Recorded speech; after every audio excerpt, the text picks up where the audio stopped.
Laura, eh, hay un invitado muy especial que te quiere saludar. Le doy la bienvenida a Guillermo Dietrich, el ministro de Transporte de la Nación, Bueno, y vamos a darle la bienvenida para que charlen un ratito. Bienvenido, Guillo. Guillo, ¿cómo estás?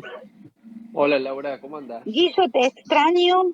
Mira, no sabes lo que es los vuelos, la gente, no existe la conectividad, porque no es los vuelos, porque pareciera que uno hace un reclamo de ricos, ¿me entendés? Decir no hay conectividad. Pero la verdad que con las low cost y con el hub aéreo que construiste Córdoba, que es una provincia turística, que lo despedazaron, con lo cual arruinan una de nuestras principales actividades, que es el turismo, y la conectividad para evitar que todos los vuelos se centralicen en Buenos Aires. Vos no sabés, en Córdoba te estamos por hacer un monumento, porque la verdad que lo que hiciste durante tu gestión le devuelve a Córdoba esa personalidad turística que te permite la conectividad aérea, que te permite la low cost, que te permite mejorar las rutas, las autopistas. Así que mira, como cordobesa, mis felicitaciones por lo que Córdoba fue cuando vos fuiste ministro de Transporte. Y lamento lo que Córdoba es ahora, que reventaron todo lo que hiciste, porque basta que alguien haga algo en nombre de lo que fue el oficialismo para que lo liquiden después. Bueno, gracias, Laura. Pero vos fíjate, ¿no? A los que nos llevaron, que vos, cuando empezaste a decir el tema de la cuestión aérea, decís, no quiero que suene elitista, sí, porque nos llevaron a convencernos que volar en aviones de elites. Claro. Y eso desapareció, digamos, de la misma forma que cuando arrancó el auto, allá por principio del siglo pasado, era para los ricos y después se fue masificando. El avión ya hace 20 años y más también se ha ido masificando y en Latinoamérica, digamos, el avión es usado por gente de todos los recursos, lo mismo que pasó en 2018, 2019 cuando arrancaban las low cost. Pero esta gente con esta mirada tan sectaria, lo que terminan haciendo, vestidos de un discurso totalmente distinto, es generar eso, que nuevamente el avión es para aquellos que son más pudientes, desaparecen esas ofertas que había, por suerte han podido mantenerse las low cost, pero hoy viajar en una low cost sale en el doble en dólares de lo que valía en el 2019, y todo eso por estas políticas erráneas que se materializan en el cierre del Palomar, pero que no es el cierre del Palomar, porque vos como cordobesa y los millones de cordobeses vivían cómo podían conectarse con el mundo directamente desde Córdoba y con el país. Y termino con esto. No es lo que habíamos logrado, sino que es lo que iba a pasar. En Córdoba nosotros llegamos en el 2019 a tener 3 millones de pasajeros y nuestras estimaciones para el 2023 era que iba a haber 6 millones de pasajeros. Imagínate lo que era ese aeropuerto con 3 millones de pasajeros, con conexiones a Sao Paulo, a Panamá, a Miami, a Lima, etcétera, etcétera. Cómo se iba a conectar con cada vez más ciudades del mundo y cómo iba a estar totalmente conectado con toda la Argentina, evitando que haya que pasar por Buenos Aires. Pero imagínate, pero además no solamente es para los cordobeses, sino también acá vienen gente de todo el interior, porque los riojanos, los catamarqueños, los de La Pampa, en vez de irse a tomar los vuelos a Buenos Aires, te convenía venir acá. Entonces también es para todo el corazón productivo de la Argentina que nos ha pasado eso. 100%, porque hoy vos tenés que irte del oeste de Argentina al este, que es de alguna provincia que está al lado de la cordillera, a Buenos Aires, para después volver al oeste. Es ridículo, pero todo esto está en una lógica de que Aerolíneas es la única que puede volar, una falsa soberanía que nos han inculcado y que mucha gente lo terminó comprando, de que los cielos, hay una cuestión de discusión de soberanía en los cielos, una ridiculez total, y con una empresa que pierde 700 millones de dólares y que lo que intenta constantemente es que no haya otros que vuelen, muy influidos por ciertos sindicatos aéreos que en lo único que se posicionan y trabajan es que solo existan aerolíneas argentinas y que aparte son unos grandes destructores de trabajo, porque de esta forma no se genera trabajo en el sector aéreo, que es un sector muy importante, y todo lo que se genera atrás de eso. No, El otro y día, por Recalde, yo he sido compañera de banca de Recalde, el senador Recalde, que él entiende que Aerolíneas Argentinas esté bien, tiene que liquidar a las otras. O sea, una locura. Él dice que si se pero es tiene mucho que más. se vaya a LAN para que Aerolíneas Argentinas sea la mejor. Entonces, trata y se fue LAN Chile, se fue. Entonces dice, bueno, entonces ahora quedamos nosotros, entonces sí podemos. Una locura cuando la competencia es lo que te beneficia, porque tratás de ser mejor frente a tu par. Y bueno, no. Pero Otra, lamentablemente trasciende a una persona. Si fuese solo el problema Recalde, sí. el problema sería mucho más sencillo. Hay todo un grupo de dirigentes en el kirchnerismo, en el sindicalismo, que tienen esta mirada, porque claramente atrás de eso también hay muchos beneficios a un sector de la sociedad. Uno de los problemas que tenemos en Argentina son esos múltiples beneficios que tienen distintas corporaciones, distintos grupitos, que la contracara de eso es el 40 y pico por ciento de pobreza y toda la gente que está fuera del sistema. Pero, ¿Qué digamos, tal, Guillermo? por cada, El modelo te saluda. beneficio, por cada beneficio de esos que hay, así corporativos, totalmente distorsionados, hay un montón de gente que no tiene oportunidades.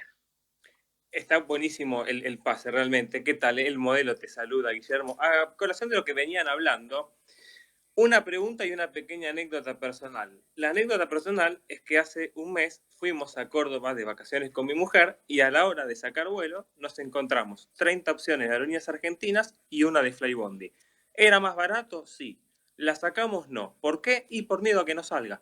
Con la mafia sindical controlando todo y no sé si el vuelo iba a salir. Y lo que quería preguntar, ¿si es cierto que sacaron los vuelos internacionales de Córdoba? Sí. Hoy quedaron 3 vuelos o 3 rutas, cuando había 15, lo tengo ahí en un archivo. Lamentablemente, Córdoba, que estaba totalmente conectada, hoy quedaron, sí, exactamente 3. Uno a Panamá, uno a Perú y uno a Santiago de Chile. De Córdoba se viajaba a 7 ciudades distintas de Brasil. De Córdoba, bueno, se viajaba a Uruguay directo. De Córdoba se viajaba también a las Malvinas, hoy no se viaja más. De Córdoba se viajaba directamente a Miami. Y esto lo que permitía A Panamá, se viajaba a Panamá, se viajaba a Lima. A Panamá sigue Madrid existiendo, estaba también. sigue existiendo. El de Madrid, habíamos logrado un vuelo directamente de Madrid a Iguazú. El de Córdoba estaba muy avanzadas las conversaciones y se iba a producir. Había un Air Europa que era vía Paraguay, que era Córdoba, que ahora volvió, pero con una sola, digamos, menos frecuencia, pero nada, o sea, antes tenías, podías salir de Córdoba, te diría que vía San Pablo, vía Santiago de Chile o vía Lima al mundo. No tenías que pasar por Buenos Aires y se te abarataba el costo del pasaje, porque te encarece mucho tener que tomar un local en medio de un internacional. Pero bueno. Pero también tenés 2 caras. Una cara es que en general toda esta gente que atenta contra el sector aéreo ni lo ven, que es la posibilidad que quien vive en el interior pueda volar directamente a su provincia sin tener que pasar por Buenos Aires, y podía ser un Córdoba Sao Paulo,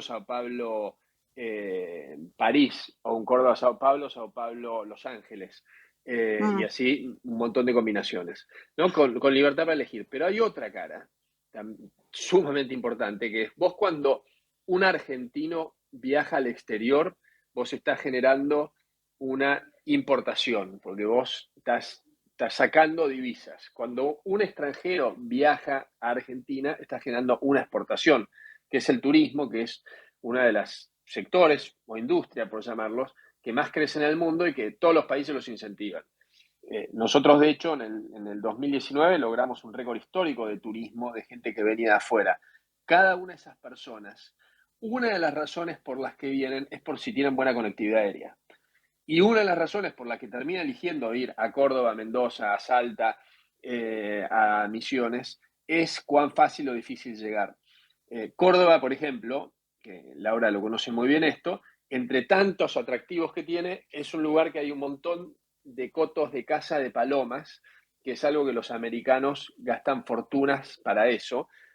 Hay lugares de súper lujo, donde trabaja un montón de argentinos dando esos servicios, y con el vuelo que teníamos de Córdoba a Miami por American Airlines, que no le costaba ningún peso a Argentina, porque cuando llegamos nosotros había un vuelo de Aerolíneas Argentinas, Córdoba-Miami, pero perdía una fortuna de plata, como todos los vuelos internacionales de Aerolíneas Argentinas, vos de esa forma generabas incentivos para que un americano venga y venga especialmente a Argentina a uno de estos cotos de caza, y generábamos la exportación del turismo de esa persona que venía, consumía gastronomía, consumía remis, consumía hospedaje, consumía ropa, vinos, etcétera, etcétera. Doy fe, Guillermo, porque yo he viajado mucho desde Chile a Argentina, y venía a Rosario en un vuelo de LAN, y venía lleno de americanos, y era todo un negocio que armaba LAN, se los traía de Miami o de Texas a Santiago, y de ahí los volaba a Córdoba, que era un negocio que se podía hacer perfectamente directamente desde acá, ¿no? Mira, dentro de estos ejemplos, una vez estaba en Las Grutas, que es una localidad en Río Negro, que está sobre el Atlántico, una localidad así turística de playa.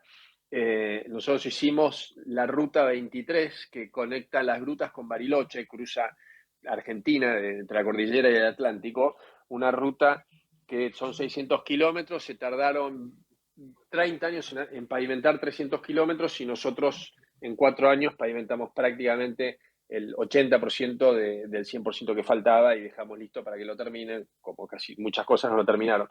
Pero vamos a comer a la noche. Estábamos justo con el gobernador de Río Negro, Guerelinec. Yo fui ahí porque quería hacer toda la ruta en auto para ver los avances de la obra. Y vamos a un restaurante muy lindo, y había un grupo de americanos y norteamericanos. Yo me acerco, los saludo y les pregunto, y me cuentan que habían venido a Las Grutas a hacer bird watching, que es avistaje de aves, y estaba el bird watcher, el avistajador, no sé cómo se dice, el más importante del mundo, que se había venido desde no sé qué localidad de Estados Unidos hasta Las Grutas en Río Negro, y venía porque es un lugar único. Y todo eso es lo que se genera y se posibilita, y para eso una condición necesaria es tener conectividad aérea. Imaginémonos en esos posibles turistas a venir en Argentina, cuando teníamos varados argentinos en todo el mundo porque se tomó una política destructiva de suspender todos los vuelos, una locura lo que se hizo, dejando gente en todo el mundo, y obviamente durante muchísimo tiempo no viniendo ni un turista a Argentina porque era imposible venir. Bueno, Laura, yo Sí. te quiero liberar porque ya te robamos más tiempo del comprometido, así que No, estoy acá quédate. en un auto, Ah, en la bueno. puerta de mi casa, pero ahora subo y lo vuelvo a encender después que Bueno, pase el volvete a ascensor, porque conectar. lo quiero escuchar Volvete a ahí. conectar. Bueno, buenísimo. Laura, Muchísimas gracias por tu te cuento, participación, Laura. Laura, te cuento Dale, que dale. la semana que viene voy a ¿Qué? estar en Córdoba, lunes, martes y miércoles. El martes doy una charla en la Bolsa de Comercio sobre este tema de la conectividad aérea, el Hub Córdoba, todo lo que se perdió y todas las oportunidades que hay y todo lo que vamos a hacer en el futuro, porque no tengo duda que...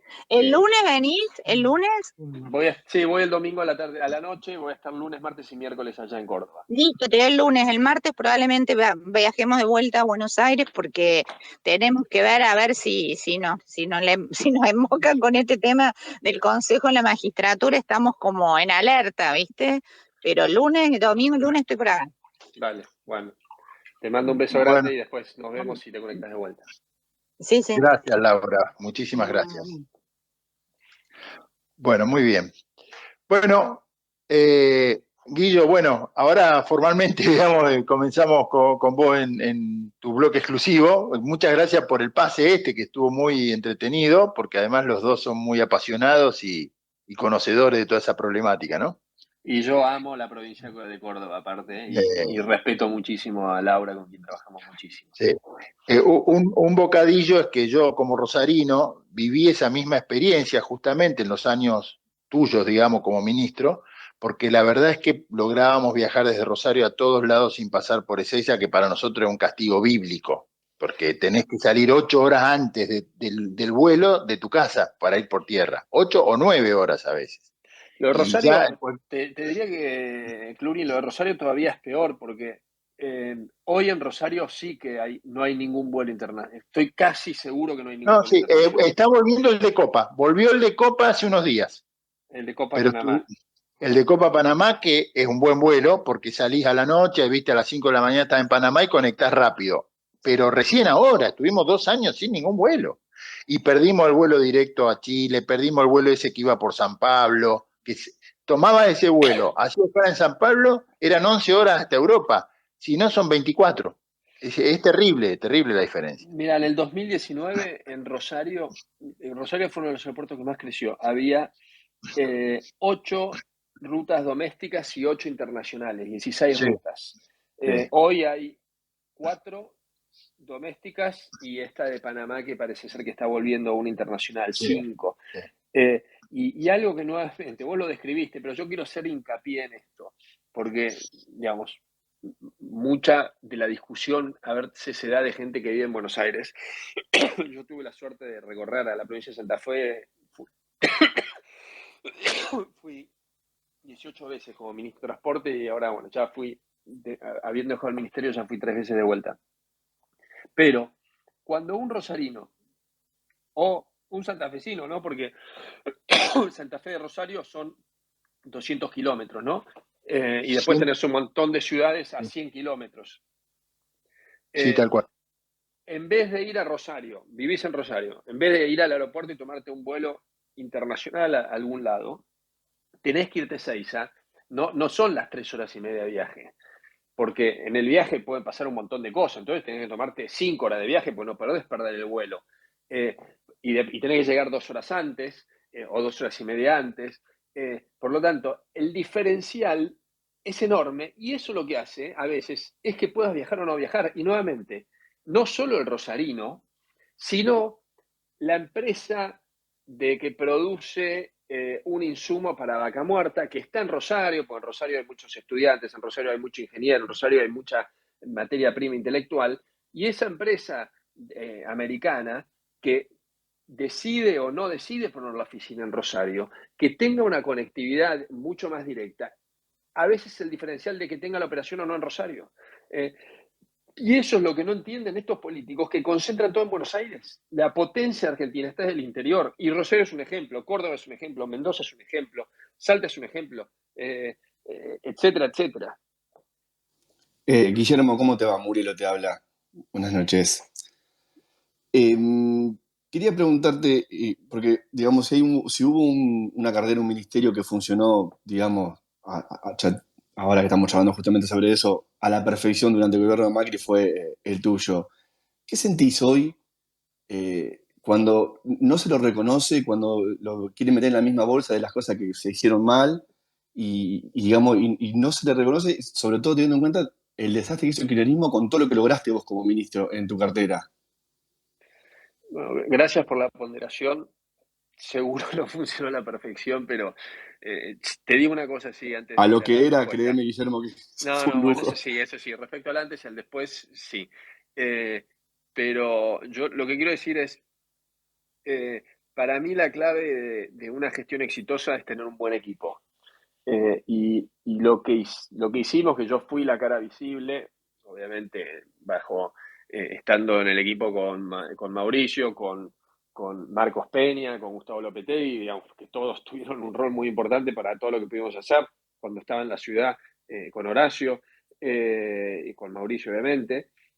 Pero se pudo hacer porque había un equipo de alto rendimiento, de toda gente súper profesional, súper capaz, íntegra, con mucha pasión por lo público, donde la mayoría de ellos yo no los conocía antes, sino que los elegí porque eran muy buenos en lo que hacían, y porque veía que tenían las capacidades para hacer las cosas. No, para mí esa es la única forma de hacer transformaciones importantes, con muy buenos equipos y bueno, y estuve trabajando tanto cuando estuve en la ciudad como cuando estuve en Nación, la libertad absoluta de armar mis equipos, que en política también eso no es tan habitual, porque vienen y te dicen, mira, tenés que poner a Pirulo de Mengano, de Sultano, y a mí tuve siempre la posibilidad de armar los equipos con la gente idónea.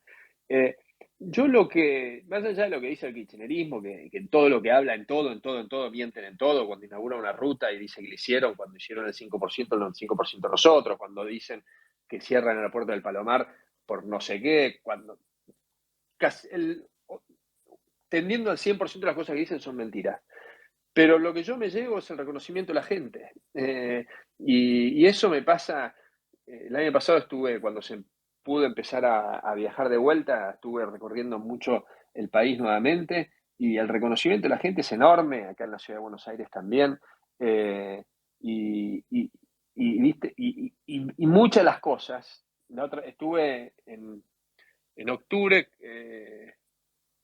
o en agosto, en el pasado, no importa, estuve en el Palomar con Ramiro Tagliaferro, recorriendo y hablando con vecinos y comerciantes.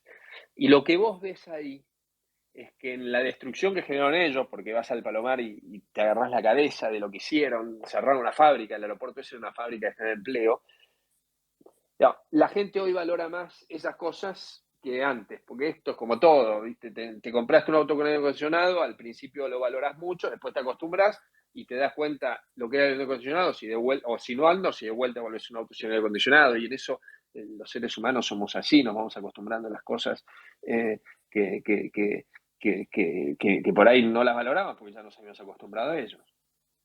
Está bien, pero digamos, la gente te lo reconoce. Es decir, en la calle, Tremendo, la gente de a pie te lo tremendo. reconoce. Es tremendo el reconocimiento de la gente y también de la clase dirigente. Digamos, los gobernadores no te lo dicen, pero ellos vivían cómo era trabajar con un gobierno que había diálogo, que eran respetados, que pensábamos en cada una de las provincias, que hacíamos los aeropuertos, hicimos aeropuertos nuevos en Misiones, en Córdoba, en Salta, en Jujuy, El de Trelew, ¿no agrandaron la pista del de Trelew? Trelew, Comodoro Rivadavia, el de Neuquén lo hizo la provincia, el de Bariloche, el de Mar del Plata, Aeroparque hicimos mucho nuevo, Ezeiza hicimos una obra impresionante Sí. que la dejamos, que no la terminamos porque un juez, por un accidente fatal que hubo, nos prohibió que sigamos trabajando, algo inédito, increíble, durante un mes y pico, y que estaba listo para ser inaugurado, tenía fecha de inauguración, Sí. y pasaron 2 años y medio y no hicieron absolutamente nada. Un aeropuerto que entras y te tiemblan las piernas porque no podés creer que estás en Argentina. En cada una de esas provincias y en muchos que teníamos proyectos, en Tucumán hicimos la pista nueva, en Mendoza hicimos el aeropuerto y la pista nueva, hicimos la pista nueva en San Juan, dijimos entre Leguantes, etcétera.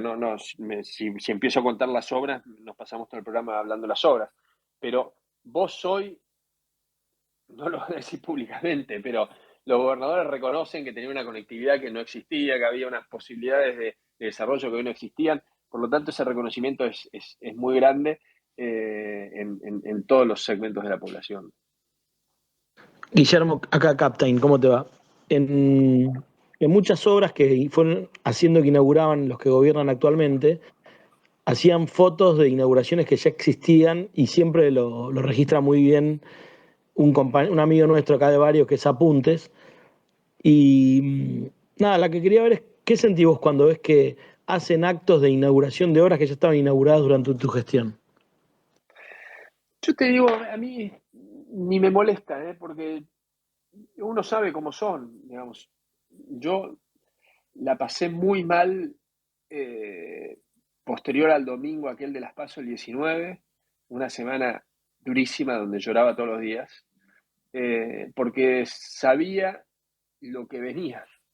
Y eso, no por mí, porque digamos, yo la verdad que soy un privilegiado en las posibilidades que he tenido en la vida, gracias a mis viejos y a cierto esfuerzo, pero por la gente, porque uno sabía que esta gente viene y lo que toca lo destruye. Y mucho más lo sabés después de haber estado gobernando 4 años, viendo la complejidad y que necesita gente con muchas capacidades como para poder resolver problemas muy complejos y muy profundos, y conociendo el perfil que tiene el kirchnerismo gobernando, digamos, era mucho más consciente que antes de que lo que iban a hacer iba a ser un desastre.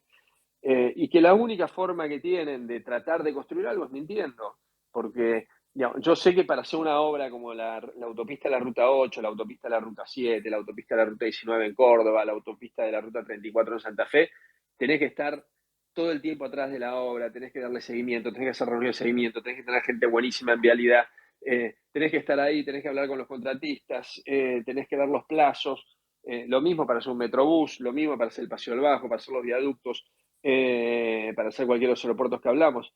Y esto es algo que ellos no entienden. Digamos, para ellos la política es la política de la rosca, la política de la reunión, del cafecito, del amigo, del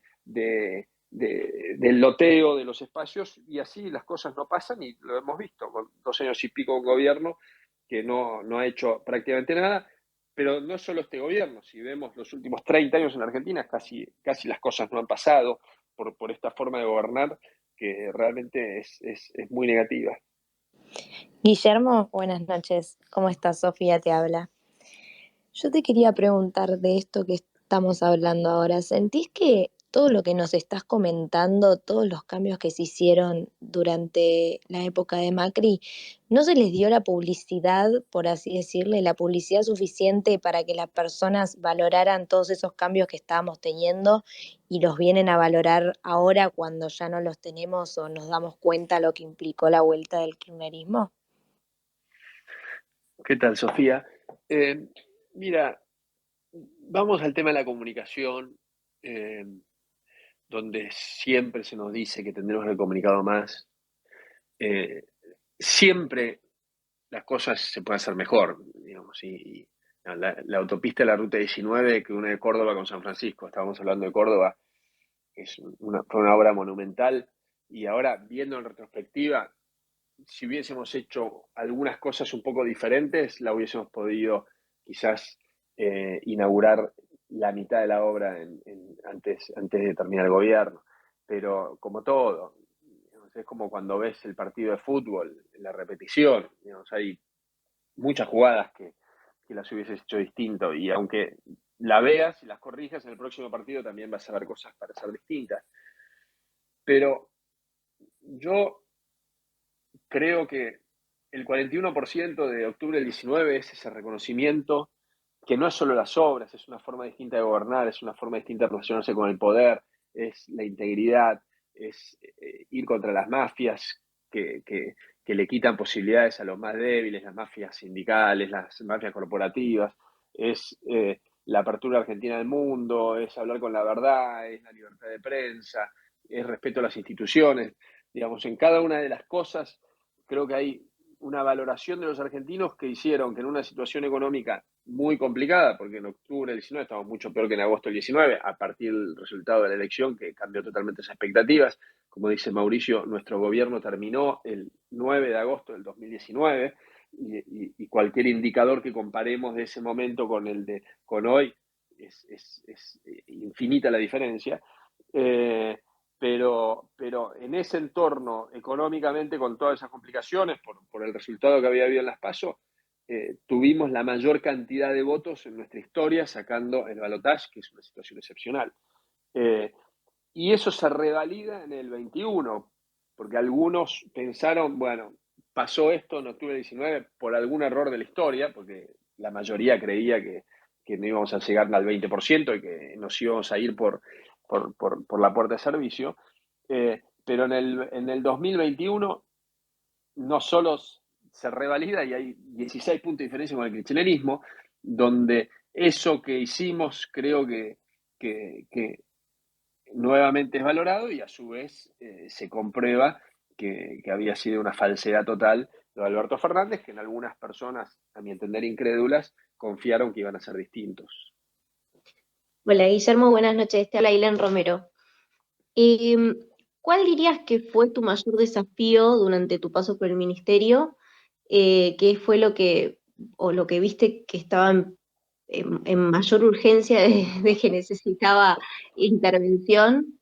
Eh, ¿Y qué cosas que dijiste que por ahí algunas cosas hoy harías distintas, eh, las tomarías de otra manera o las manejarías distinto?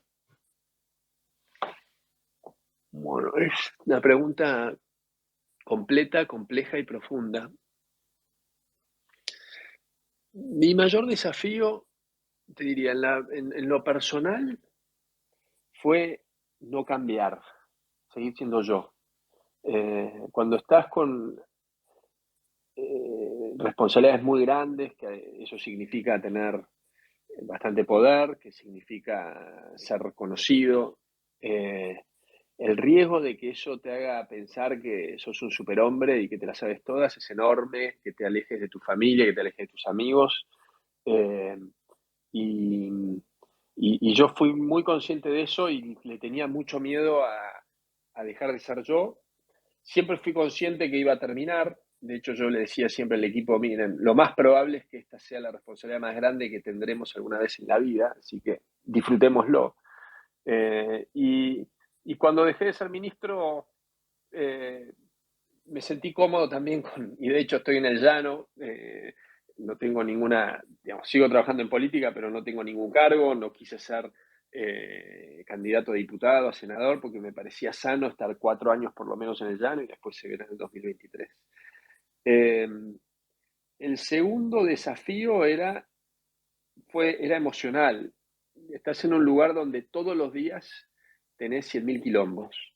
Que el paro de aerolíneas, que el paro de Moyano, que el conflicto por el puerto, que el cambio regulatorio que afecta a tal sector, que el lobby de aquel otro, que el aumento del colectivo, que el subsidio, etc.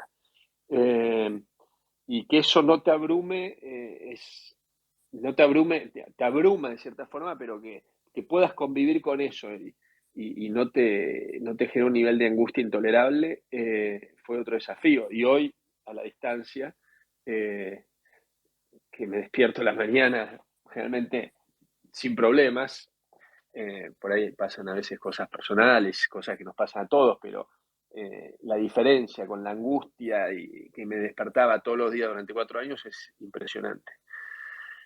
Y por último, teníamos un plan muy ambicioso. Mauricio te pone siempre la vara muy alta y a mí me gustan esos desafíos. Y nos habíamos puesto objetivos como duplicar la cantidad de autopistas en Argentina en un periodo de 8 años, como duplicar la cantidad de pasajeros de avión, hacer las PPP, toda la transformación de los trenes de carga y la baja de los costos de la logística, pelear y cambiar toda la mafia, entre comillas y no tan entre comillas, que había en muchos sectores portuarios y de vías navegables.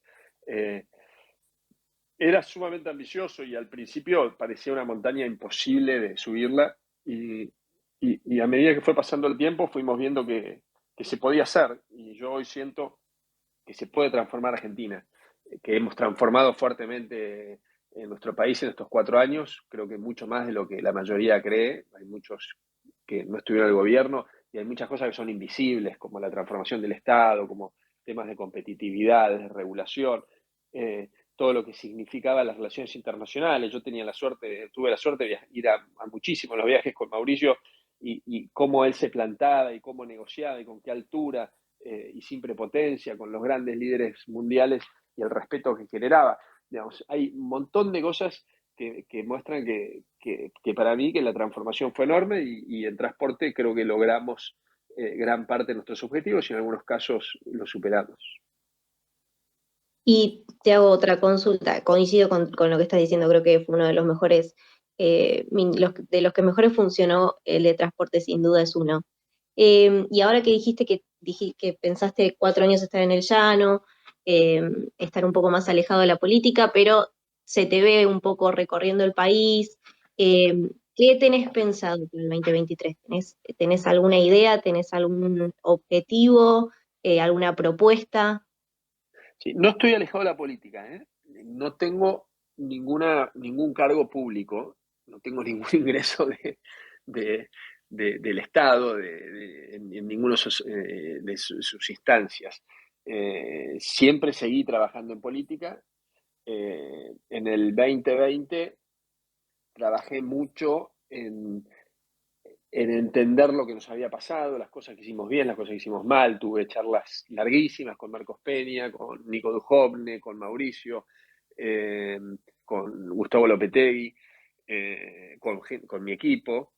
Y después, desde ese momento, y lo sigo haciendo hoy, acompaño un montón de líderes nuestros jóvenes especialmente, en un rol, digámosle un poco presuntuosamente, de coach, o de guía, o de alguien para hacer tormenta de ideas, pero hay un montón de jóvenes espectaculares en distintos lugares del país que tienen una garra impresionante, que tienen un potencial gigante, que los acompaño, y ya no tan jóvenes, candidatos, no sé, trabajo con la gente de Salta, con la gente de Tucumán, con Germana Figueroa, nuestra diputada nacional en Santa Fe, y así, bueno, un montón de gente. Y después me encanta también recorrer el país, porque acompaño a estas personas, porque creo que tenemos una oportunidad muy grande de ganar en muchísimas provincias en el 2023, si tenemos grandeza, si somos responsables, tenemos templanza, y escuchamos a la gente. Y en eso me parece muy importante estar escuchando a la gente lo que le está pasando, a los distintos sectores productivos. Yo voy yo ando con un iPad que tomo notas, y me junto con los distintos sectores de la economía, viendo qué cosas hay que hacer, hay que mejorar. Muchísimas las conozco, y muchísimas voy aprendiendo. En el 2023, la verdad que primero hay una conversación pendiente con mi mujer, que me estaba escuchando y ahora se fue, así que por suerte. Y después se verá. Lo importante para mí es que Juntos por el Cambio gobierne Argentina el 2023.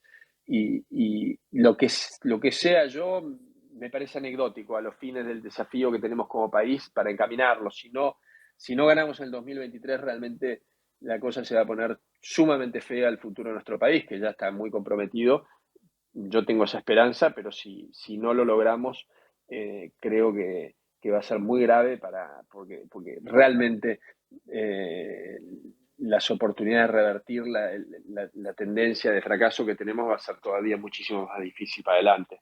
Así que toda mi energía está puesta en que ganemos el 2023, y después veremos cuál es el rol que a uno le toca, si le toca algún rol. Hola Guillermo, soy Quino Peronia. Te quería hacer una pregunta que viene justo a esto que estás diciendo en este momento. Mejor dicho, son dos preguntas. La primera es, estando tan cerca como estás en este momento de la política, de Juntos por el Cambio, de los jóvenes, de los que estuvieron, de Mauricio, la primera pregunta sería, íntimamente, ¿qué pensás que les pasó?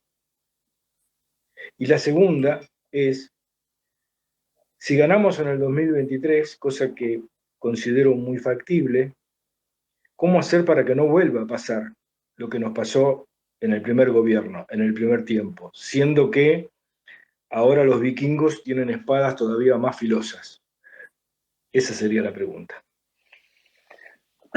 Es buena, y perdón que creo que estoy haciendo respuestas muy largas, pero bueno, generan un clima que a uno...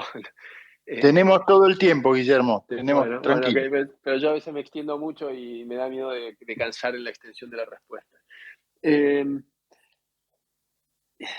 La de que nos pasó es para una charla larga, ¿no? Pero si simplifico la respuesta, te digo que había 3 alternativas.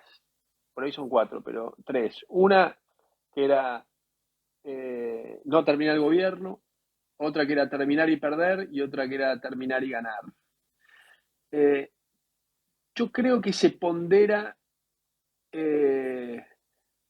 no se pondera correctamente la posibilidad muy cierta que era no terminar el gobierno.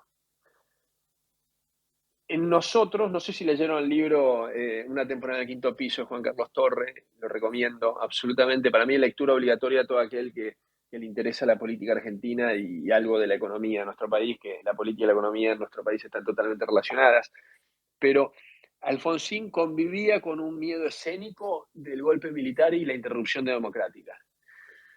Yo creo que si nosotros, que la posibilidad, la idea del helicóptero estuvo desde el primer día, digamos, yo tenía reuniones al principio con actores muy importantes que me decían, mira, la verdad, no discutí porque ustedes en 6 meses no van a estar más, digamos. Eso estaba en el imaginario colectivo y en muchos actores muy importantes del sistema político argentino. Al no ponderar para mí correctamente eso, se ve con más fuerza que el no haber ganado es un fracaso. Y acá abro un pequeño paréntesis. Si nosotros hubiésemos actuado de una forma defensiva para terminar el gobierno, no lo hubiésemos terminado. Nosotros fuimos a gobernar, a transformar, y en un proceso que creíamos y creemos que de 20 años, y eso requería una reelección de Mauricio y después una continuidad de algún otro líder del espacio. Después hay otro elemento.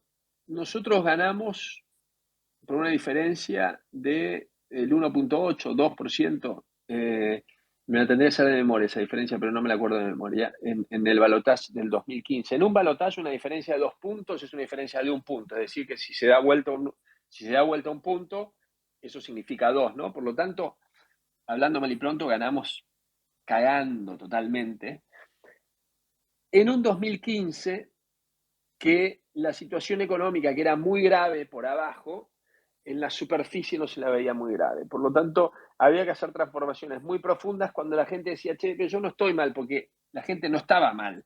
El salario real era uno de los salarios reales más altos en las últimas décadas que hemos tenido, por un montón de distorsiones que se iban generando y por otras razones también, porque la posibilidad de que gane Mauricio cambió las expectativas y eso hizo que la crisis no se deteriore tanto. Hay un montón de tecnicismos que si me explayo mucho, ahí sí se hace eterna la respuesta. Y a su vez un kirchnerismo que por esa situación perdía, pero quedaba muy fuerte. Y quedaba muy fuerte en la fortaleza objetiva que tenía, pero también una fortaleza subjetiva en la opinión pública de que ellos tenían el voto de los jóvenes, de que ellos tenían la bandera de un montón de cuestiones y que nosotros éramos como intrusos en un montón de cosas. Y por último, con ese kirchnerismo fuerte, vos estás gobernando con Frankenstein enfrente, entonces esto te afecta enormemente las expectativas de la economía, porque el que va a invertir, que va a poner una fábrica pensando en los próximos 30 años, dice, che, pará, y si estos tipos no religen, ¿qué pasa? Por lo que yo creo que el proceso lo tenemos que ver en 20 años. Digamos, para mí el proceso lo tenemos que ver 2015, 2025, 2035. Si lo que pasó en el 2035 sabremos si lo que pasó entre 2015 y 2019 fue éxito y fracaso. Yo estoy más cercano a una visión de que no fue un fracaso y de que este proceso de cierta forma era inevitable, que el kirchnerismo y esta forma de gobernar irresponsable tenga que hacerlo nuevamente con restricción de recursos y donde se vean todas sus debilidades y todas sus miserias y todas sus incapacidades, y desde ese lugar, con una sociedad que sigue evolucionando, volver a gobernar, que obviamente trae aprendizajes, ¿no? Porque con toda esta respuesta no digo que no cometimos errores, ni mucho menos.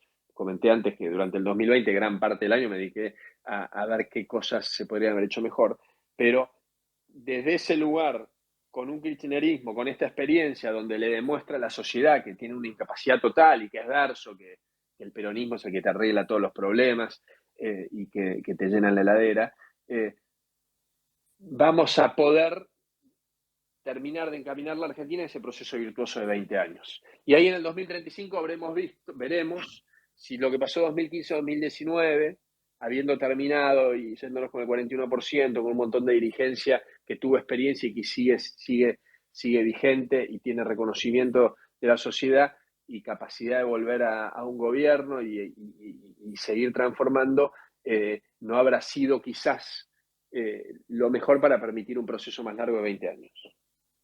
qué respuesta larga, te hice. Estuvo perfecto. No sé cuánto compartís o no, cuánto comparten o no de esta mirada, que es para charlarla mucho más, pero lo he pensado y lo sigo pensando muchísimo, porque atrás de todo esto yo creo que hay una maduración enorme de la sociedad argentina. Eso te quería aportar, Guillermo, justamente. Yo creo que el cambio sí existió. Es otro cambio que la gente esperaba que el cambio consista, no sé, en que los autos vuelen a lo mejor, pero el cambio de tener 10 millones de personas movilizadas en la calle, convencidas de que esto era la línea, eso no existía antes de que suban ustedes. Realmente, la gente era más apática con la política, recién en las marchas del 8N y ahí nos empezamos a movilizar, ¿no? Pero el cambio fue, y eso se va a ver, yo coincido 100%, se va a ver dentro de unos años en perspectiva, porque hoy mucha gente no lo alcanza a ver eso. Tal vez nosotros que estamos en el microclima sí. Pero ahí, Cluny, te digo, yo creo, digamos, estos procesos históricos, yo soy economista y viste, cuando vos estudiás los procesos históricos, se le pone una fecha, pero es totalmente arbitrario. Pero usando esa arbitrariedad, digamos, 2012-2013, aquellas primeras marchas, o mismo aquellas marchas de Bloomberg, en general eran contra algo. Y bienvenido sea, porque la sociedad se movilizó y salía a la calle, y yo me acuerdo haber ido una, que me acuerdo que llovía, de no sé qué año, si 2012, 2013, 2014, con mis hijos, que eran mucho más chicos, y era emocionante verlo. Pero lo que pasó en las marchas del Sí se puede, entre agosto del 2019 y octubre del 2019, donde fueron millones de personas en todo el país, era no en contra de algo, sino a favor de algo. Digamos, era emocionante. Yo tengo grabada la marcha de Corrientes, que estaba en un hotel, estaba justo a Mauricio casualmente, y fui caminando 20 cuadras para llegar a la marcha en un lugar sobre el río. Y yo iba caminando, y viste, iba caminando como uno más, y de golpe la gente te reconocía y venía y te abrazaba, pero la gente iba porque no quería perder la esperanza. Y te decían, por favor, no nos dejen solos, porque confiaban en nosotros, y no en nosotros como personas, sino nosotros como representantes de una Argentina distinta, de esas ideas que tienen ellos, de la idea del trabajo, del mérito, del esfuerzo, del respeto al otro. Y eso se dio en todo el país, se dio en Corrientes, se dio en Neuquén, se dio acá en la 9 de julio, se dio en distintos lugares de la provincia de Buenos Aires. Me acuerdo la de Pergamino, que fue tremendo, las que hicimos en Córdoba, una que hicimos en todos los pueblos ahí sobre la Ruta 19, que, a partir de una inauguración que hacíamos de ese tramo de la autopista. Y la realidad que lo que se vio después en el 2020, y yo hago mucho hincapié en la marcha a partir de Vicentín, que es para defender la propiedad privada, algo inédito en Argentina, que se defiende una empresa. Cuando en Argentina se aplaudía un default, cuando se aplaudía que se estaticen empresas, que se hagan destrozos, acá la gente salió y dijo, no, esto es nuestro. Ahora yo estuve en Santa Fe, no estuve exactamente en la zona de Vicentín, pero cerca, y la gente te lo dice, nosotros somos esto, nosotros somos la gente del campo, la gente de trabajo. Vicentín es una empresa que es de familias que empezaron chiquititos y se convirtieron en un monstruo de grande, no un monstruo de negativo, y que generaba empleo acá y generaba un montón de oportunidades para un montón de gente. Y esa es la maduración que yo vengo viendo en la sociedad 2012-2013, y que cada día voy viendo que estamos más maduros, y eso también es lo que va a ayudar y permitir cambios más profundos. Guillermo, Totalmente. Murielo. Dale, sí, Murielo. no, era un solo comentario que nos preguntaba si nosotros compartíamos.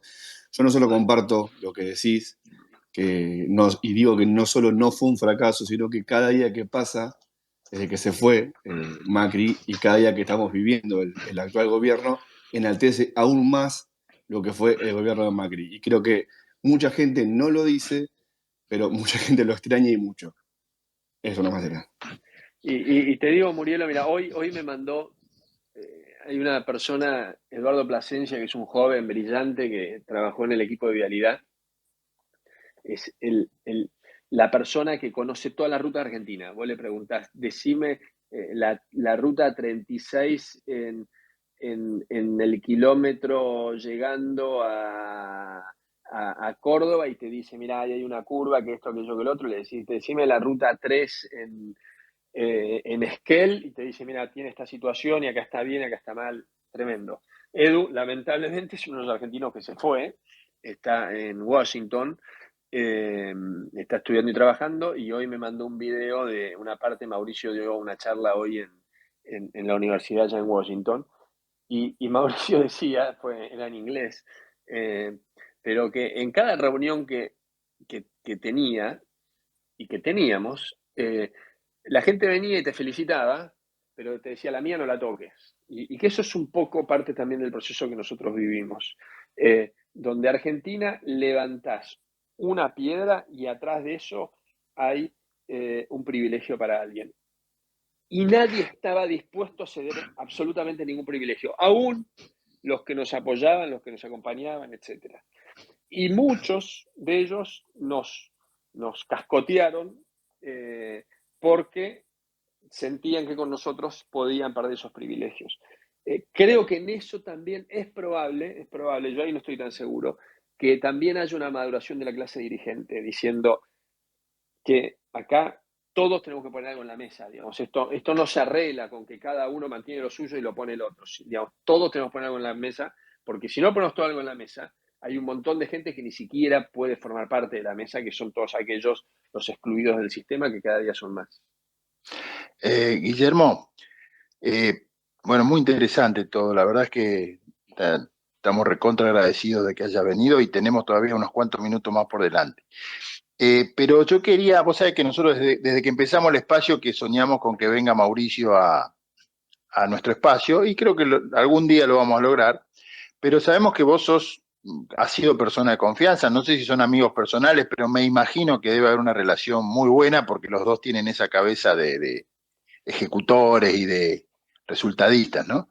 ¿Y por qué no nos traes un poquito a Mauricio acá a la reunión y nos contás cómo vivió él las marchas después de las PASO, todo el proceso de la pérdida de las PASO, sus marchas, su haber terminado el gobierno? Contanos un poquito de intimidad si tenés ganas. Sí, claramente, porque me siento un privilegiado. Yo, para aclaración, yo entré al gobierno sin conocerlo a Mauricio. No, lo conocían ustedes, tipo famoso. Una vez me lo crucé en un gimnasio y cuando era jefe de gobierno de la ciudad y lo felicité. Mauricio se ha vuelto un tipo más sociable, fue sumamente parco. Yo dije, te voy, lo saludé, este tipo me miró con esta cara, pero porque también es bastante tímido Mauricio, y compartí una vez un almuerzo dentro de un grupo de empresarios. Yo toda mi vida la hice en el sector privado hasta los 40 años que di este salto a lo público. Así que alguna gente dice que era compañero de colegio. Soy 10 años más chico, no fui al Newman, fui al Santo Tomás de Aquino. Y la realidad que generé una enorme confianza con él, creo que él conmigo también, con este sueño de cambiar nuestro país. Hicimos un montón de proyectos juntos, desde aquellas ciclovías, y tengo que decir también, en cada uno de estos proyectos, también estando con Horacio, que tampoco lo conocía cuando entré al gobierno, y también generó una gran relación, y también, al igual que Mauricio, al igual que Marcos, siempre me bancaron los proyectos. Metrobús la 9 de julio, yo estoy hablando acá desde mi casa, que es sobre la 9 de julio, un proyecto enorme, pero que tenía un montón de riesgos, que tenía un montón de oposiciones, y bueno, eso fue lo que también a mí me hizo crecer mucho en política, y después todas las cosas que hicimos en el gobierno nacional. Mauricio es un tremendo líder, una persona que respeta mucho a la gente, que te da mucha libertad. Justo el otro día hablaba con unas personas que están escribiendo algunas cosas sobre Mauricio y me llamaron y me preguntaban de estas cosas. Una persona que 1000 veces él pensaba una cosa y yo pensaba otra, y aceptó que se haga lo que yo pensaba. Una persona sumamente ejecutiva. Yo la llamaba a la secretaria de Mauricio y le decía, Anita, necesito verlo a Mauricio 7 minutos. y llegaba y me decía, bueno, véngase 12:35. Ella a todo el mundo le hablaba a usted. Yo llegaba a 12:34, el Ministerio de Transporte está en el Ministerio de Economía, enfrente de la Casa Rosada, 12:35 en punto, nunca esperé un minuto para una reunión con Mauricio, nunca esperamos, no era una cuestión mía. Iba y le decía a Mauricio, mira, tenemos este tema, está la opción A, la opción B y la opción C, para mí hay que hacer la opción B. Él me decía, ¿y la C por qué no? Por esto, aquello, lo otro, bueno, perfecto, Guillo, y 12:42, 7 minutos después me iba. Trabajar con alguien así es un placer, porque aparte, atrás de eso que hay una persona muy inteligente. Digamos, no hay nada peor cuando tenés un jefe, no he tenido muchos jefes en mi vida, que vas y le decís, bueno, mira, vamos a una ciclovía acá y te dice, no, mira, ¿por qué no pones un monopatín volador? Y decís, flaco, estudiamos esto hace 3 meses, hay un equipo de expertos, no, y tenés que estar 1 hora explicándole que eso no. No, eso realmente desmotiva mucho a los equipos de trabajo. Y yendo a la pregunta puntual, Mauricio es una persona sumamente humana también. Para él lo de agosto del 19 fue devastador. No, me acuerdo una charla, creo que el fin de semana posterior, donde yo logré hacer un clic y salir del modo catástrofe y pasar al modo optimista haciendo números y diciendo, bueno, la podemos dar vuelta, y a partir de ahí yo es donde pido tomar la fiscalización y le escribo y le digo, mira, Mauricio, yo corro bastante, salí a correr y se me ordenaron las ideas, le mandé un WhatsApp y le digo, mira, creo que la podemos dar vuelta por esto, esto y esto, mayor participación, mejor fiscalización y un par de cosas más. Y me llamó, creo que un domingo a la noche o un lunes a la noche, Mauricio, te llamaba a las 7 de la mañana o a las 12 de la noche, eso que Mauricio no trabaja es otra falsedad tremenda. Eh, y nada, y empezamos a intercambiar números y a ver, bueno, y después se produjo todo esto que creo, Marcos Peña tuvo un rol fundamental, y el hecho que no lo hayan sacado del gobierno pospaso en esa recuperación histórica que se generó de la mano de la gente. Y lo que él vivió ahí fue tremendo porque ese contacto con la gente y ese amor que recibe la gente y esa confianza que recibe la gente, digamos, si a cada uno de nosotros nos impactaba, imaginémonos a él. Terminé comiendo con él después de la marcha de Corrientes, y que conté algo antes, y realmente tenía una felicidad enorme con un nivel de responsabilidad enorme, pues sabíamos que ganar era difícil y que si no ganábamos lo que venía iba a ser un desastre, y toda esta ilusión de la gente iba a quedar muy afectada y iba a sufrir enormemente, como vimos y vemos que la gente está sufriendo. Guillermo, acá el modelo otra vez, ¿cómo estás? Nuevamente. ¿Me escuchás? El modelo. Sí. El modelo, muy bien, el modelo. Sí, esto viene de Cristina y sus peroratas cuando hablaba de su modelo. No, sí, así terminamos. No, yendo un poco al 2023, si eventualmente son nuevamente gobierno, bueno, vos sos economista también, y hay algunas cuestiones que siempre están dando vuelta. Son dos en una. Tema subsidios al transporte. ¿Hay que hacer una política de shock y liberar el boleto, o seguir teniendo tarifas cuasi irrisorias? Y al principio arrancamos en el pase con Laura hablando sobre aerolíneas argentinas. ¿Debe quedar en manos del Estado o debe privatizarse? Son fáciles las tuyas, el modelo. Mira, primero el tema de subsidios al transporte, el primer elemento para clarificar es que en la misma línea de lo que hablamos antes de la cuestión aérea, de centralizar todo en Buenos Aires perjudicando las provincias, el kirchnerismo hizo en sus primeros 3 gobiernos y en su 4.º gobierno lo mismo, que es congelar el boleto en el área metropolitana y que aumente tremendamente en el interior del país, concentrando miles y millones de dólares. Estamos hablando de, entre trenes y colectivos, el año pasado 3.000 millones de dólares, y este año puede llegar a ser 4.500 o 5.000 millones de dólares, que ponen todos los argentinos para subsidiar esto, donde mientras el pancho y la coca aumenta todos los días, el colectivo queda fijado, en este caso, en 18 pesos. Y en Bariloche vale 80 o 90, porque uno lo va perdiendo. Por lo tanto, conceptualmente lo que tenés es un sistema que tiene un desequilibrio en cuanto al federalismo tremendo, castigando a todo el país. Y que, lógicamente, hay que nuevamente trabajar en... Porque aparte hay otro problema. Como el subsidio pasa a ser casi la totalidad del ingreso de las empresas, hoy lo que ves, por ejemplo, en el conurbano, que la gente que va a laburar te espera un colectivo municipal 1 hora, 1 hora y media, porque no hay ningún incentivo a dar un mejor servicio, porque es indiferente si lleva gente o no Claro. lleva gente. Por lo tanto, se generan distorsiones de todo tipo. Obviamente, no se hacen inversiones. Vos viste que no se hizo nunca más un Metrobús. Nosotros teníamos todo el plan de Metrobuses que íbamos a duplicar la red de Metrobuses en la provincia de Buenos Aires, no se hizo nada más. Teníamos todo un plan de pavimentación de corredores para el transporte público, no se hizo absolutamente nada más.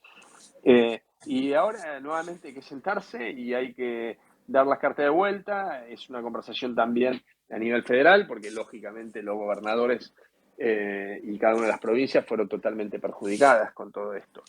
Y en el caso de aerolíneas, para mí la discusión no es si hay que privatizarla o no. La discusión, o el punto es inaceptable que en nuestro país Aerolíneas pierda 700 millones de dólares. Yo creo que este año va a perder bastante más.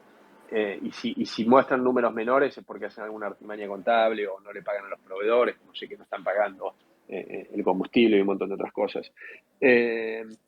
Pero nosotros recorrimos un camino con Aerolíneas de bajar el déficit, que lo bajamos fuertemente, pero en el 2023 vamos a tener mucho menos margen para todo. Por lo tanto, creo que requiere ese tema, como tantos, que como sociedad nos pongamos los pantalones largos, porque esto no es una cuestión exclusivamente del gobierno, es una cuestión del gobierno, es una cuestión de los empleados de aerolíneas. Están muy preocupados los empleados de aerolíneas porque saben que esto es inviable, porque ven el desmanejo que hay. Parte del déficit es porque es un desastre como está gerenciada la empresa, nuevamente cooptada por algunos sindicatos que toman todas las decisiones, y lógicamente todo eso hay que revertirlo, y nosotros estamos siempre trabajando en cuáles son los mejores planes para implementar, en este caso, a partir del 2023. Bueno, Guillermo, ya estamos sobre la hora del cierre. Hace 1 hora y 5 minutos que estás hablando, espectacular, estamos todos extasiados. Pero bueno, ya vamos a ir cerrando, pero te quería hacer una solicitud y dos solicitudes. Una es que, bueno, digas en el cierre lo que quieras. Hay 340 personas oyendo, que han sido miles a que han entrado y salido del espacio. Y la otra es que ahora que tuviste la experiencia de venir a los Space, como muchos otros, y ves que es un lugar tranqui, que se puede hablar bien, que se lo cuentes a Mauricio, a ver si lo convences para que venga. Sí, no, yo le digo y no tengo duda que va a venir al espacio. Sí. Te digo, en general, casi todos nosotros no tenemos problema ir a los lugares. Hay a veces una cuestión de tiempo, de agenda, de foco, pero sí les quiero decir algo a ustedes, porque cuando hablaba de la gente tiene un montón de matices y de aspectos, y una cosa que cambió también fue la discusión en las redes. El kirchnerismo en algún momento nos había apabullado y nos pasaba por arriba, y eso cambió notablemente, y eso cambió por gente como ustedes, que muchos de ustedes seguramente tienen afinidad con nosotros, y algunos por ahí no tanto, algunos tienen una mirada más favorable a lo que hicimos, algunos más crítica, pero compartimos los valores del país en el que queremos vivir. Y esa discusión de los valores, de las ideas, en las redes sociales, que hoy es una parte del partido, para algunos es más importante, para otros menos, pero siempre es una parte, seguro es una parte del partido, el rol que ha tenido gente como ustedes ha sido sumamente relevante. He conocido a muchos personalmente, después con los apodos y todo eso se me pierde, y por ahí soy exagerado en decir que hay como heroísmo o hay héroes atrás de lo que se hizo, pero el otro día leía en Seúl, que la empecé a leer y no terminé de leer, la nota de que escribió una persona que, perdón, seguramente es súper conocida y yo soy un perdido con los nombres, que fue el que llamó a esa primera marcha, creo que en 2012-2013, que se indignó con no sé qué medida, y que decía... Rex, creo que era Rex, algo bueno, así. está en Seúl, creo que no sé si este domingo o el domingo anterior. El Seúl es una revista digital muy buena. Estuvo Hernán Iglesias Isla, estuvo acá en el espacio. Perfecto, que la edita Hernán. Pero escribía esa persona y decía, a mí me causaba risa, decía esta persona en la nota, porque hablaban que esto lo organizaban los trolls de Marcos Peña, y lo organicé yo indignado, que me fui a mi casa y dije, no soporto más esto, no soporto más a Cristina Fernández de Kirchner retándome. Y cada uno de ustedes representó eso, con hitos de mayor visibilidad, menor visibilidad, y me parece súper importante. Creo que hay temas que hay que trabajar, digamos, como por ejemplo el tema de Wikipedia, que es una catástrofe, como Wikipedia fue cooptada por el kirchnerismo y está totalmente sesgada la escritura de la historia nuestra, es una vergüenza directamente. Pero creo que cada vez más esa militancia que ha sido unos activos y algo para reconocer y valorar, lo hicieron para el mal, ¿no? Pero que ha tenido el kirchnerismo con cierta convicción en algunos casos, en el mundo de nuestras ideas, muchas veces nos faltó esa militancia, esa convicción, y hoy lo veo cada vez más fuerte. Y eso lo festejo y ustedes representan parte de eso. Bueno, te agradezco y en respuesta a este balón redondo que nos tiraste, digo que nosotros, por ejemplo, somos un equipo de 9 personas que nos conocimos acá tratando de hacer esto porque sentíamos que queríamos hacer algo. King fue el que nos convocó y nos reunimos y tenemos reuniones los lunes a la noche de producción y vos viste lo que te hemos perseguido a vos, bueno, con lo mismo con todos los invitados, para coordinar, ¿no? Porque a veces es difícil llegar. Vos tuviste la mejor predisposición. Pero te quiero decir, somos personas comunes, ni estamos pagos, ni tenemos un puesto, ni nadie nos empuja. Y los cientos de usuarios que todos los miércoles vienen a estos espacios, creo que comparten los mismos valores. Nos gustaría que hablen todos, pero sería imposible. Así que... Y bueno. King no habló ni preguntó nada. Sí, King te pregunta. King, a ver, King, hacé el cierre vos, por favor, que vos fuiste el mentor de este espacio. Y cuando venga Mauricio lo vas a recibir vos. ¿Estás ahí, King? Bueno. Es el rey. King es el rey. Sí, yo en realidad, Guillo, te quiero confesar que yo apoyo la monarquía, pero bueno, dado que no están dadas las condiciones y la era y demás, bueno, me hice más democrático. Sí, apoyás una monarquía donde el rey sos vos. Claro, obviamente. Así que un día te invito a Versalles a caminar ahí por los campos un poco. Pero no, la realidad lo resumió muy bien este amigo Clooney.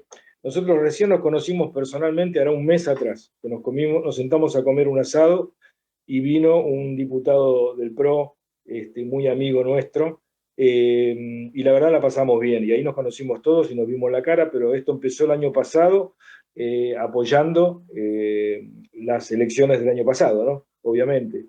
Y empezó a funcionar, y bueno, como dice Clooney, la verdad nos sentimos no solo contentos, sino orgullosos del rol que estamos en este momento llevando adelante. Me parece que todos los tuiteros, nosotros somos simplemente un grupo que se agrupó y dijo, bueno, vamos a hacer algo diferente, aprovechando los nuevos medios que hay de comunicación, que estos Space son unos, ahora abrimos un canal de YouTube donde la gente puede escuchar las charlas, porque muchas veces nos pasaba que hay gente que nos escucha de cualquier lugar del mundo, que por ahí vive en Australia, y había gente que nos decía, los escucho cuando almuerzo, ¿me entendés? Entonces, queremos aprovechar estos medios para difundir un poco estas ideas que tienen que ver con la libertad, con la democracia, con lo que fue la Argentina antes del peronismo, por decirlo educadamente. Así que infinitamente agradecido por tu participación. Se da en estos espacios que todos los que vienen, en general, el 99%, se sienten cómodos. Y se puede hablar de una manera como si estuviéramos juntos en una casa charlando y hablando en voz alta. Así que bueno, esto nada más, muchísimas gracias, y bueno, no sé si alguien quiere agregar alguna cosa más, o vos, Guillo. Primero que, perdonen mi ignorancia, yo no conocía este formato Space, así que me lo hicieron conocer y está buenísimo.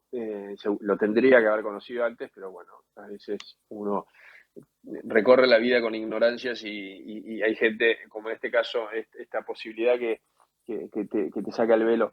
Segundo, que está muy bueno el clima que generan. Es grosso, ¿no? Porque uno le está mirando el teléfono, está mirando las figuritas de cada uno de nosotros, los avatars de cada uno de nosotros, y aún así parecía que estábamos en el living de una casa tomando un gin tonic, que es el que me voy a hacer cuando cortemos, antes de irme a dormir. Y bueno, y estoy para cuando quieran conversar de estas cosas. Está buenísima, porque dentro de las preguntas que hacen a uno también le genera la posibilidad de reflexionar, de pensar, y muchas veces después uno dice, uy, mira, ¿sabes qué? Por ahí esto también podría haberlo dicho. Así que voy a hablar con Mauricio para ver si cuándo puede venir, que no tengo duda que va a venir en algún momento, y yo a disposición siempre, y por último, no bajen los brazos. Yo lo que le digo siempre a todas las personas con las que tengo estas conversaciones de la política, a veces nos mata la inmediatez. No, justo hoy hablaba con gente de La Rioja y decía, mira, ponete objetivos más largos, porque si no es muy fácil que te desilusiones en el camino. Nosotros creamos con el gran Esteban Bullrich, que está con todas las dificultades que conocen, un espacio llamado G25, que es donde yo me acerco a la política, y era Argentina 2025. Lo creamos en el 2008 pensando en influir en la política argentina fuertemente en el 2025. Bueno, después se nos aceleró a todos nosotros y fue muy bueno, pero mirar más largo a veces ayuda, más allá de que ahora el desafío es ganar la elección del 2023 para nosotros. Bueno, Guillo, muchísimas gracias. Nosotros cada tanto nos juntamos en persona. A mí me toca viajar desde Rosario, pero lo hago con gusto, así que ojalá la próxima que nos juntemos te podamos invitar y compartir un asado, un vinito, alguna cosa más humana que la tecnología. Me Estás encantaría, invitado. me encantaría, y también la posibilidad de que nos vayamos todos a Rosario, que la vamos a pasar Pero con todo Buenos gusto, Aires. acá, a los Carlitos. Sí, vamos a hacer ahora una fiesta tuitera que te vamos a avisar, alguno va a poder venir. Bueno, Guillo, muchísimas gracias, estamos encantados, medio que nos hiciste lloriquear un poco, acá estamos en el chat privado llorando todos de emoción, y te agradecemos mucho la presencia y seguramente te vamos a volver a convocar. Así Fantástico. Que gracias por todo. Un abrazo grande, gracias a ustedes por la invitación. Gracias, un abrazo, que estés muy bien. Chao.